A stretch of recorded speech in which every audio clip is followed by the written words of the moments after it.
था कि मोदी और पिछड़ा ये बहुत ही मिथक है और ये भारतीय जनता पार्टी और झूठ जो उसका झूठ और प्रोपेगेंडे की राजनीति है उसका एक हिस्सा है। मोदी टाइटल पिछड़े वर्ग की नहीं है।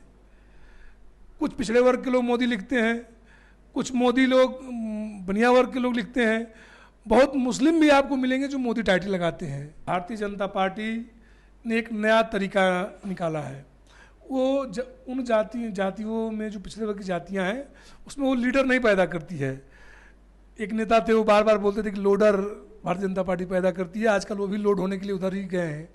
भारतीय जनता पार्टी उन जातियों के जो सबसे ऐसे लोग हों जो ऋणविहीन लोग हैं उनको नेता बनाती है और जातियों को दिखा करके आपके नेता बना दिया, आप हमको वोट दीजिए।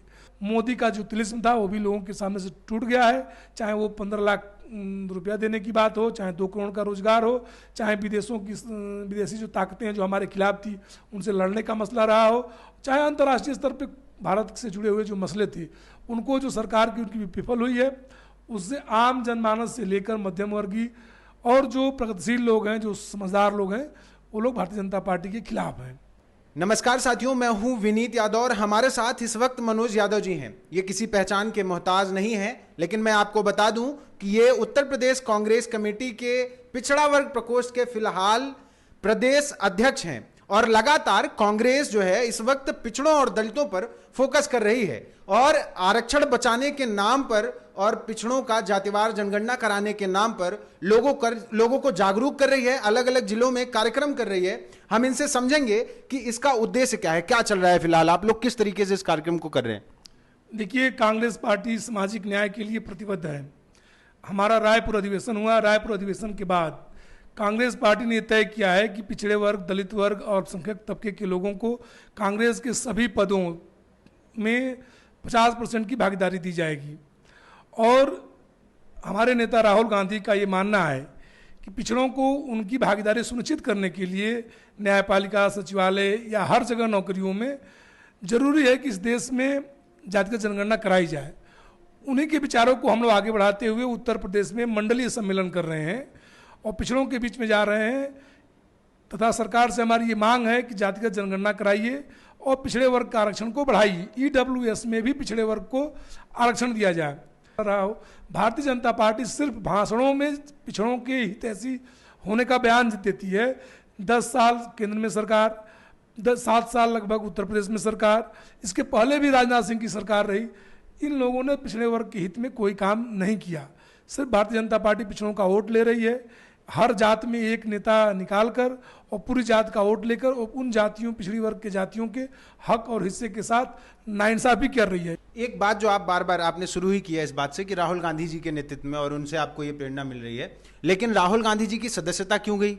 और एक मतलब ये कहा जाता है कि पिछड़ों की एक जाति का उन्होंने अपमान किया, ये आरोप लगाया भाजपा ने और जोर शोर से इसकी डुगडुगी पीटती है भाजपा और बार बार एक बात कहती है कि वो पिछड़ों की ज्यादा हितैषी है। उदाहरण के तौर पर ले लीजिए कि एक व्यक्ति उनका विधायकी हार जाता है अपनी सीट से, उसके बाद भी वो मुख्यमंत्री बना देते हैं और इसके जरिए वो कहते हैं कि हम पिछड़ों के हितैषी हैं, ना कि बाकी और पार्टियां। देखिए, पहला जो आपका सवाल था कि मोदी और पिछड़ा, ये बहुत ही मिथक है और ये भारतीय जनता पार्टी और झूठ जो उसका झूठ और प्रोपेगेंडे की राजनीति है उसका एक हिस्सा है।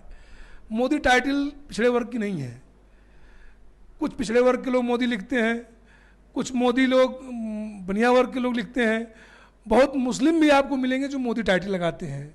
तो ये कहना कि मोदी, और राहुल जी का जो बयान है वो बहुत स्पष्ट था कि ललित मोदी, नीरव मोदी और ये जो लोग हैं, ये मोदी लोग कौन हैं, इन लोगों के ऊपर करप्शन के चार्जेस क्यों हैं और देश छोड़ के क्यों भाग रहे हैं, उसको भारतीय जनता पार्टी अस्मिता के सवाल पर ले जा रही है जो कि किसी बुनियाद पर टिकता नहीं है। दूसरी बात जो आपने किया कि दूसरी सवाल जो आपने किया पिछड़ों के हितैषी होने का, जो उन्होंने हार रहे हुए व्यक्ति को बना दिया। अभी आप देखेंगे पूरे उत्तर प्रदेश, पूरे देश में हमारे 4 राज्यों में फुल फेज सरकार है, कर्नाटक, हिमाचल, छत्तीसगढ़ और राजस्थान, जिसमें 3 मुख्यमंत्री हमारे पिछड़े वर्ग से आते हैं, सिद्धरामैया जी, हमारे गहलोत जी और भूपेश बघेल जी। दलित वर्ग के हमारे राष्ट्रीय अध्यक्ष हैं। तो ये कहना भारतीय जनता पार्टी का कि वो पिछड़ों की हितैषी है, ये गलत है। वास्तविक तौर पे अगर देखा जाए तो पिछड़ों के लिए काम करने से लेकर और पिछड़ों को प्रतिनिधित्व देने से लेकर कांग्रेस कहीं उनसे बहुत आगे है और कांग्रेस ये प्रोपेगेंडा नहीं करती है। कांग्रेस उनको और इस समाज को जो उद्देश्य है उसकी पूरा करने में लगी हुई है। देखिए, एक चीज है कि अभी जो है एक परसेप्शन है कि युवाओं की आंखों पर धर्म का चश्मा लगा है। क्या मनोज यादव जी और कांग्रेस, चाहे वो उत्तर प्रदेश कांग्रेस पूरी बात कर लें, क्या वो चश्मा उतार पाएंगी? बिना यूथ के क्या कांग्रेस का आगे भला होने वाला है? देखिए, मेरा ये साफ तौर पे मानना है कि राजनीति और धर्म दो अलग अलग विषय हैं। किसी विद्वान ने कहा था कि राजनीति जो है अल्पकालीन धर्म है और धर्म दीर्घकालीन राजनीति है। राजनीति को जो प्रयोग किया जा रहा है, जिस लहजे में भारतीय जनता पार्टी प्रयोग कर रही है, राजनीति के उग्र रूप को, राजनीति में धर्म के उग्र रूप को ले आ रही है, जबकि हमारा धर्म बहुत ही समावेशी और बहुत ही सभी को लेकर चलने वाला धर्म है। वसुधैव कुटुंबकम की बात करने वाला बात है, सर्वधर्म संभाव की करने वाली बात है। हम धर्म को कभी टूल नहीं बनाते हैं, हम धर्म को व्यक्ति के निजी जीवन में तक ही सीमित रखते हैं। भारतीय जनता पार्टी धर्म को धंधा बना के राजनीति करती है। धर्म के नाम पे चंदा इकट्ठा करेगी, भगवानों के नाम पे उसके अंदर नफरत पैदा करेगी, वैमनस्य पैदा करेगी। धर्म का लक्ष्य नफरत पैदा करना है ही नहीं। धर्म का तो लक्ष्य, ये बात आप युवाओं को कैसे समझाएंगे? युवा समझदार है। 34%, 35%, 40% भारतीय जनता पार्टी वोट पा रही है। उसमें भी विभिन्न कारणों से लोग वोट दे देते हैं, लेकिन अभी भी देखिए 60% लोग तो धर्म के आधार पर वोट नहीं कर रहे हैं। और धर्म को जो प्रोपेगेट कर रही है भारतीय जनता पार्टी, उसमें कई तत्व उसके साथ मिले हुए हैं। कुछ सामंतवाद की चाशनी में लोग जुड़े हुए हैं, कुछ लोग पुरातनपंथी कट्टरवादी सोच के जो लोग हैं वो लोग हैं। नहीं, क्या हाँ, कम करने के लिए राहुल गांधी लोगों के बीच में गए हैं। रोजी रोटी, रोजगार, कपड़ा, मकान, शिक्षा, स्वास्थ्य, बेरोजगारी, इन तमाम मुद्दों को लेकर हम आगे आएंगे। एक सवाल मेरे मन में आ रहा है कि आप बार बार कह रहे हैं कि वो नफरत की राजनीति करते हैं, ठीक है, क्या सामाजिक न्याय बनाम नफरत की राजनीति में सामाजिक न्याय जीतेगा?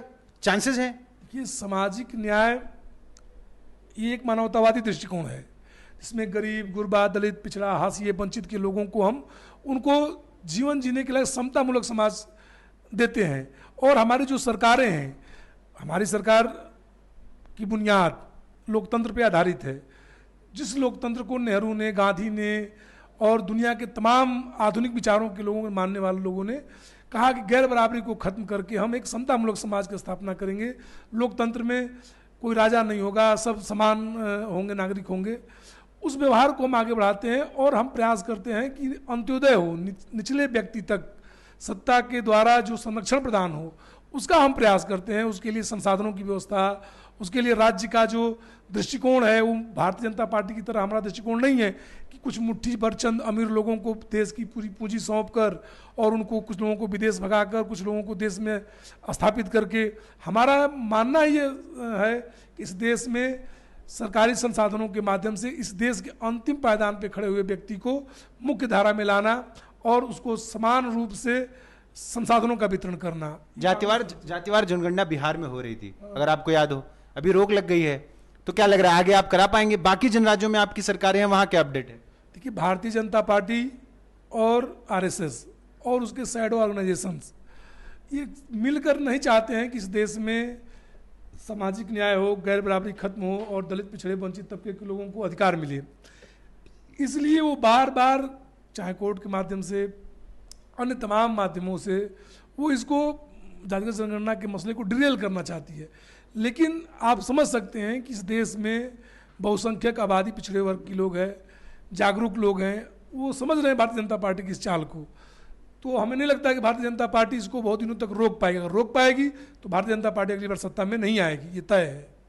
और जो ये अभी पिछड़े जुड़े हुए हैं, उनका क्या करेंगे आप? तमाम बड़े पदों पर भारतीय जनता पार्टी में पिछड़े हैं, जिनको इस बात से कोई फर्क नहीं पड़ता कि आरक्षण जा रहा है, जातिवार जनगणना होनी चाहिए, नहीं होनी चाहिए। यही केशव प्रसाद मौर्य जब सत्ता में नहीं थे तो बार बार एक बात कहते थे कि हम जातिवार जनगणना के पक्ष में हैं, यहां तक कि निषाद जी भी कहते थे। लेकिन फिलहाल वो सत्ता में है, उनके समाज का वोट उनके साथ भाजपा में है और उनको जातिवार जनगणना से कोई लेना देना नहीं है। आप जगह लेंगे? देखिए, भारतीय जनता पार्टी ने एक नया तरीका निकाला है। वो उन जातियों में जो पिछड़े वर्ग की जातियां हैं, उसमें वो लीडर नहीं पैदा करती है। एक नेता थे, वो बार बार बोलते थे कि लोडर भारतीय जनता पार्टी पैदा करती है। आजकल वो भी लोड होने के लिए उधर ही गए हैं। भारतीय जनता पार्टी उन जातियों के जो सबसे ऐसे लोग हों जो ऋणविहीन लोग हैं, उनको नेता बनाती है और जातियों को दिखा करके आपके नेता बना दिया, आप हमको वोट दीजिए। आपको याद होगा संजय निषाद जी ने एक रैली की थी और उस रैली में भगदड़ मच गई, लोगों ने कहा कि आरक्षण की बात नहीं हुई। बाद में अमित शाह के माध्यम से उन्होंने बयान जारी कराया, लेकिन आज वो उस मुद्दे पे नहीं है और आज वो कुछ और ही बातें कर रहे हैं, सांप्रदायिक एजेंडे पे चले गए हैं। राजभर जी भी यही बोला करते थे। अभी उनके साथ जो स्वतंत्र देव सिंह जी प्रदेश अध्यक्ष हैं, उनका तो हाल देखते ही हैं, उनकी स्थिति क्या है भाई, वो तो पाँव पखाड़ते हुए देखे गए थे। तो आप इनसे उम्मीद करेंगे कि सामाजिक न्याय की बात करेंगे, वो पिछड़े वर्ग के हक की बात करेंगे। चलिए, अच्छा एक बात बताइए, पिछड़ों के जो मुद्दे हैं उनको आप फिलहाल उत्तर प्रदेश में मैनेज कर रहे हैं, डील कर रहे हैं और बात कर रहे हैं, लोगों से, लोगों तक जा रहे हैं। तो मेरा सबसे आखिरी और जरूरी सवाल यह है कि आपको क्या लगता है कि जो पार्टियां सिर्फ दलित पिछड़ों की राजनीति करके ही बड़ी पार्टी बनी, सत्ता में आई, सत्ता का सुख भोगा, आज सत्ता में नहीं है, क्या वो पार्टियां आपके साथ आने वाली हैं? जब आप इन मुद्दों पर काम कर रहे होंगे तो 2024 में सारी पार्टियों को अपने साथ लाएंगे इस एक मुद्दे पर? देखिए, हम पूरे देश स्तर पे हमारे बड़े नेता इस पर लगातार चर्चाएं कर रहे हैं, बैठकें कर रहे हैं, उस दिशा में हम आगे भी बढ़ रहे हैं। जहाँ तक सवाल है क्षेत्रीय दलों का हमारे साथ आने का, मेरा ये मानना है कि इस देश में इस वर्तमान समय में जो भी सामंतवाद का विरोध करता हो, जो भी प्रतिक्रियावादी ताकतों का विरोध करता हो, जो भी पूंजीवादी जो क्रोनिक कैपिटलिज्म है उसका विरोध करता हो, जो भी इस देश में समतामूलक समाज की स्थापना के लिए आगे बढ़ता हो, जो भी वैज्ञानिक दृष्टिकोण को आगे ले जाना चाहता हो, जो भी इस देश में गरीब आवाम की आवाज़ बनना चाहता हो या उसके हित में अपने आप को खड़ा होना महसूस करता हो, सभी दल एक साथ आएंगे। और भारतीय जनता पार्टी इस बार मैं गारंटी के साथ कह सकता हूं कि भारतीय जनता पार्टी 2024 के चुनाव में नहीं आ सकती है। क्यों नहीं आ सकती है, उसके पीछे रीजन है। पहला रीजन है, उन्होंने नारा दिया था कि महिला का सम्मान करेंगे, वो नारा ध्वस्त हो गया। एक माफिया और एक अपराधी के लिए उन्होंने देश की बेटियों को अपमानित किया है। दिल्ली में लगातार दो महीने तक वो भी टॉप मोस्ट रेसलर्स थी जो वर्ल्ड वाइड नेम फेम की थी, उनको उन्होंने किया। रोज़ हर जिलों में इस तरह की घटनाएं हो रही हैं। बेरोजगारी की दर बढ़ गई है, आज युवाओं के पास विजन नहीं है, रोजगार नहीं है। जो सरकारी नौकरियां थी उनको इन्होंने ठेके पे दे दिया। ठेके पे देने के पीछे इनका उद्देश्य था कि पिछड़े वर्ग, दलित वर्ग, जो आरक्षित वर्ग है उनको आरक्षण न देना पड़े, और सबसे न्यूनतम श्रम पारितोषिक पे उनको रखा गया है जिससे उनका पेट भी न भर पाए। इसलिए एक तरह से श्रम की लूट भी है। तो पूरे मसले आके जुड़ गए हैं। जहाँ तक इनका सवाल था, जो ये धार्मिक प्रोपेगेंडा करते थे, उस पर भी लोगों की निगाहें टिकी हुई थी। लोग समझ रहे हैं कि ये गलत तरीके से हमको दिग्भ्रमित करके वोट ले रहे हैं। मोदी का जो तिलिस्म था वो भी लोगों के सामने से टूट गया है। चाहे वो 15 लाख रुपया देने की बात हो, चाहे 2 करोड़ का रोजगार हो, चाहे विदेशी जो ताकतें हैं जो हमारे खिलाफ थी उनसे लड़ने का मसला रहा हो, चाहे अंतर्राष्ट्रीय स्तर पे भारत से जुड़े हुए जो मसले थे उनको जो सरकार की उनकी विफल हुई है, उससे आम जनमानस से लेकर मध्यम वर्गीय और जो प्रगतिशील लोग हैं, जो समझदार लोग हैं, वो लोग भारतीय जनता पार्टी के खिलाफ हैं। जातिवार जनगणना कराओ, आरक्षण बचाओ सम्मेलन आपका आगे कहां तक जाने वाला है और आप लोग इसको किस तरीके से 2024 के चुनाव तक खींचेंगे और भुनाएंगे और लोगों को समझाएंगे? आखिरी सवाल। भुनाना हमारा मकसद नहीं है, और पार्टी का हमारा मकसद है कि हम इन जो वंचित तबके के लोग हैं, जो हाशिए के लोग हैं, जो गरीब गुरबा हैं, जो पिछड़े हैं, जो किसान हैं, जो मजदूर हैं, उसको उसका देश में हिस्सा मिले, उसके हाथ के हुनर का हिस्सा मिले, उसके श्रम का पारितोषिक मिले। इसलिए हम चाहते हैं कि इस देश में जनगणना करके ये तय कर दी जाए कि इस देश में किसकी कितनी भागीदारी होनी चाहिए। ये पूरी बातचीत का मकसद मेरा ये था कि मैं आपको एक चीज समझा सकूं, जो बात हम बार बार अपने चैनल पर चीख के आपसे कहते हैं कि सामाजिक न्याय की लड़ाई वो लड़ाई है जो लड़कर इस उत्तर प्रदेश में चाहे देश में तमाम लोग सत्ता में आए और एक ऐसी स्थापित पार्टी को कुर्सी से हटा दिया जिसके बारे में किसी ने नहीं सोचा था। और आज वही सामाजिक न्याय की लड़ाई सपा, बसपा और तमाम क्षेत्रीय दलों से निकल के कांग्रेस के दफ्तर तक पहुंच चुकी है और बहुत शानदार और जोश खरोश से मनोज यादव जैसे नेता सामाजिक न्याय की आवाज उठा रहे हैं। आने वाले चुनाव में तय है कि सामाजिक न्याय एक बड़ा मुद्दा होगा और जो भी इस पिच पर बैटिंग कर रहा होगा वो भारतीय जनता पार्टी को खुल के टक्कर देगा। बाकी देखने वाली बात यह है कि इन सारे प्रयासों का क्या फल आगे मिलता है। बने रहिए हमारे साथ। चैनल को सब्सक्राइब नहीं किया तो सब्सक्राइब जरूर करिए, क्योंकि आप ही हमारी असल ताकत हैं। धन्यवाद।